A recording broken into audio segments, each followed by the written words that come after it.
and gentlemen, I'm Mr. Motivator. Woo! How's everybody doing? All right.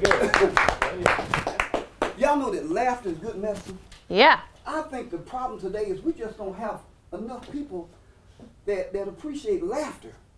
You got too many people running around looking sad. And I believe it's because their attitude is bad.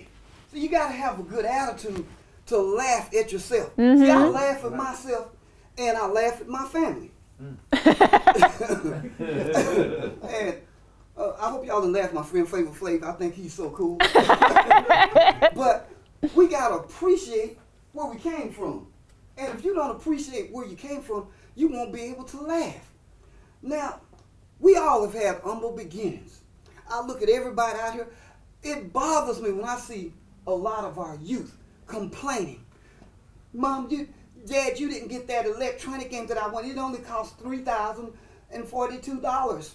And they're upset. We didn't have no games when we were coming up, but we were happy. Some of the kids I see, their parents give them big allowances just to go to school and eat in the cafeteria. But now I remember when me and my friend, it was Jim and Morris, we all went to school together. Even though Jim he's a great cameraman, but he's humble because of the beginnings. We all went to school together, and guess what? The only thing I had when I went to school was just my lunch bucket. And Jim and Morris had sacks. They put theirs in, but Mom and them gave me a syrup bucket. And all the kids would be laughing and everything, but man, in my syrup bucket, Mom and them put me a sugar sandwich in my sack. And man, I was so happy. Some of y'all probably don't know what a sugar sandwich is. Basically, it's light bread toasted with a little sugar and some butter melted. Man, you got a sugar sandwich. And we were happy. And after that, when we really wanted to put our teeth into something, you know what else Mom and them had in our sack? What? Mom and them put some pig feet in our sack. Ooh.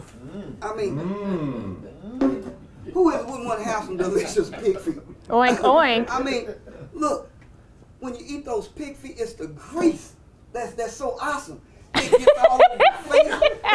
Some of y'all, oh yeah, I know y'all just my smooth skin, but that grease will last. And look, I got friends that always had to buy chap lip. I never had that problem. The grease from that pig feet went always smooth and pretty and moist. And so you got to be thankful for what you've been blessed with.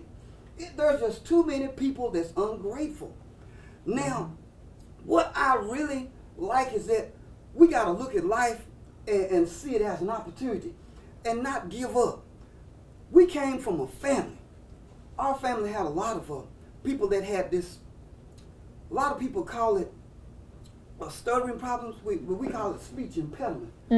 My dad, my mom, a lot of my uncles, and in fact, one of my uncles, he inspired me, but because of what happened to him, I never did try to go into parachute, skydiving or parachute jumping, because my uncle Earl, he done everything. He milked a rattlesnake. He climbed Mount Everest. He read the whole Bible 2 times. And when he got into his late 90s, he said, one thing I got to do, I've always wanted to learn how to be a parachute jumper. I want to learn how to jump out of the plane. And Uncle Earl got in the plane, the instructor said, look, Earl, all you got to do is count to 10 and pull the ripcord, and your chute will come open, and then you'll land on the ground. And so my Uncle Earl said, I got you. So the instructor jumped out. Uncle Earl jumped out the plane. The instructor counted 1, 2, 3, 4, 5, 6, 7, 8, 9, 10. He pulled his ripcord, and the chute came open. And the instructor was looking around. He was trying to find Uncle Earl. And right before the instructor was about to land on the ground, Uncle Earl passed right by. 5. Uncle Earl didn't make it. That's why I don't mess with no planes. But we gotta always have a positive attitude. and not be so discouraged. Now, I got to call my Uncle Willie, who stopped going to church. Uncle Willie found a beautiful church to go to. He got involved and he was working with the deacons. And he and the deacons, they were all having a meeting. And after they finished the meeting one night, Uncle Willie came to church that night, and he decided, hey, he'd just come as he was.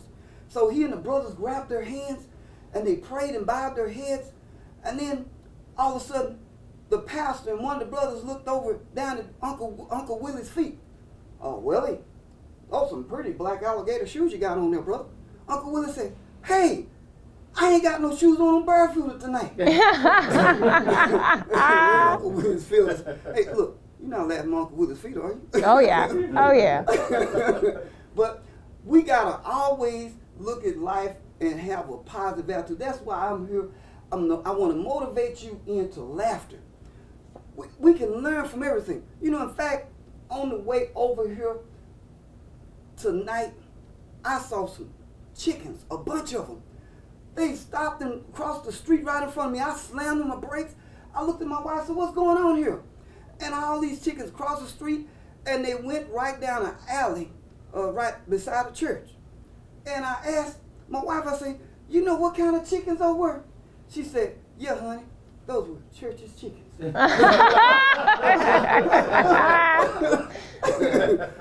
Yeah, well, you know, so much for my wife's humor, but I use it anyway.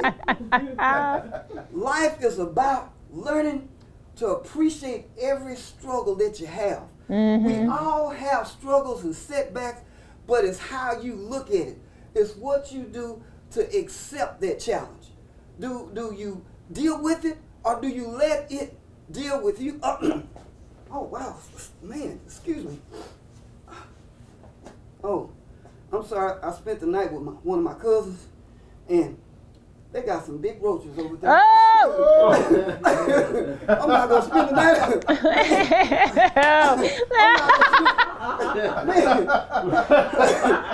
Look here, they talk about, let's get America back. I think the roaches have already taken it. They're all over the place.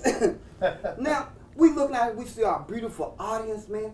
How many single folks do we have out here?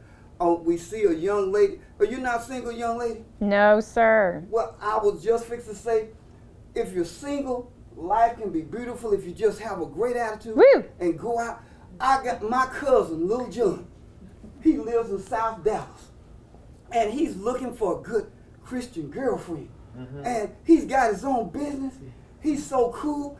And he asked me to help him out. And I said, Lil John, what are you going to do? He said, I want to make sure that they have a good time. I want them to enjoy life like the way I do. Now, that inspired me. And because of that, I decided to get some little handouts of my cousin, Lil John, to let a lot of single people know, hey, he's available. And Lil John, and he loves to eat. Here's a picture of Lil John.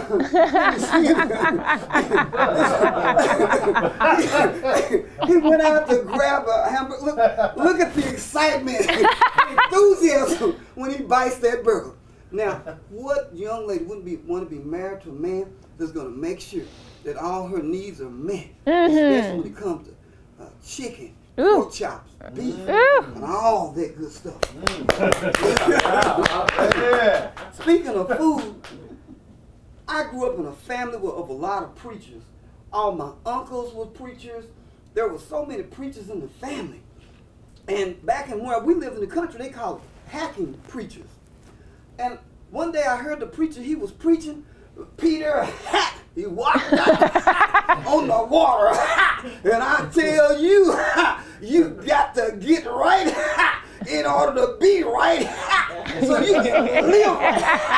I asked my grandma, I said, Grandma, why was he doing all that hacking, in the message? She said, well, baby, he just got through eating at the house. She said, I fed him and your uncle and everybody else some chicken. And he ate a little bit too much. And I think it got in his windpipe and caused it hacking sensation. Ladies and gentlemen, enjoy life and appreciate it on Mr. Motivator. Woo! Yeah! Right! Awesome job, Mr. Motivator.